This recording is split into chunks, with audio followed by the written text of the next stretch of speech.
Hello friends, welcome to food story. आज हम आपके लिए लेकर आए हैं व्रत की स्पेशल लौकी खीर की रेसिपी। ये खाने में जितनी ही टेस्टी होती है उतनी ही बनाने में भी आसान होती है।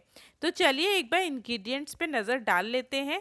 हमने लिया है 1 लीटर दूध फुल क्रीम, घिसी हुई लौकी लगभग 1 बोल, 1 से 2 चम्मच देसी घी, बारीक कटे हुए काजू, बारीक कटे हुए बादाम, किशमिश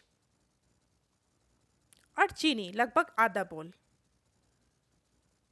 अब हम एक कढ़ाई लेंगे और उसमें हम देसी घी डाल देंगे लगभग 1 से 2 चम्मच। और जब घी गर्म हो जाएगा फिर हम डाल देंगे लौकी। और ध्यान रखें जो अपनी गैस है वो मीडियम रखें और लौकी को लगातार चलाते हुए भूनें। हम लौकी को इसलिए भून रहे हैं जिससे कि जो उसका कच्चापन है वो निकल जाए और हमारी जो खीर है वो और भी टेस्टी बने। आप जब लौकी भूनेंगे तो आपको लौकी की खुशबू भी आनी शुरू हो जाएगी और लगभग 2 मिनट तक इसे भूनें। 2 मिनट बाद इसका हल्का सा कलर भी चेंज हो जाएगा। ये देखिए कलर हमारा हल्का सा चेंज भी हो गया है। और इसे आप गैस बंद करें और निकाल लें एक बोल में।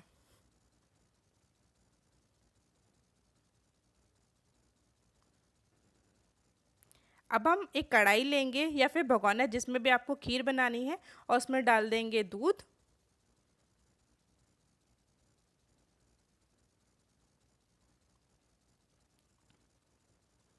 और इसे खौला लेंगे पहले। ये देखिए हमारा जो दूध है वो खौलना भी शुरू हो गया है, उसमें मलाई भी आनी शुरू हो गई है। जब इसमें मलाई आए तो आप ध्यान रखें जो मलाई है वो खुरच के दूध में ही मिला दें जिससे कि आपका दूध जो है गाढ़ा हो जाए। और दूध को गाढ़ा करने के लिए आप क्रीम का या फिर मलाई या फिर आप मावा का भी इस्तेमाल कर सकते हैं। ये देखिए हमारा दूध जो है वो गाढ़ा हो रहा है। हमने खूब खौला लिया है दूध को। अब जब थोड़ा दूध गाढ़ा हो गया है फिर हम डालेंगे इसमें चीनी।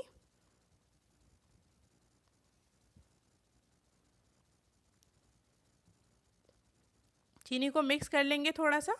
फिर हम डालेंगे इसमें अपनी लौकी जो हमने भून के रेडी कर ली थी और उसको भी हल्का सा मिक्स कर लेंगे। एक बार मिक्स कर देंगे और उसको खौलने देंगे। फिर जब थोड़ा सा खौल जाएगा उसके बाद हम डालेंगे इसमें नट्स। सबसे पहले डालेंगे बादाम, उसके बाद डालेंगे काजू और फिर इसको एक बार चलाते हुए थोड़ा सा खीर को और खौला लेंगे। ये देखिए हमारी खीर बढ़िया खौल गई है और खूब गाढ़ी भी हो गई है। अब हम इसमें डालेंगे किशमिश और गैस को बंद कर देंगे। ये देखिए लजीज खीर बनके रेडी है। अगर आपको हमारी रेसिपी पसंद आई हो तो लाइक करें, शेयर करें और हमारे चैनल को सब्सक्राइब करना ना भूलें। Thank you.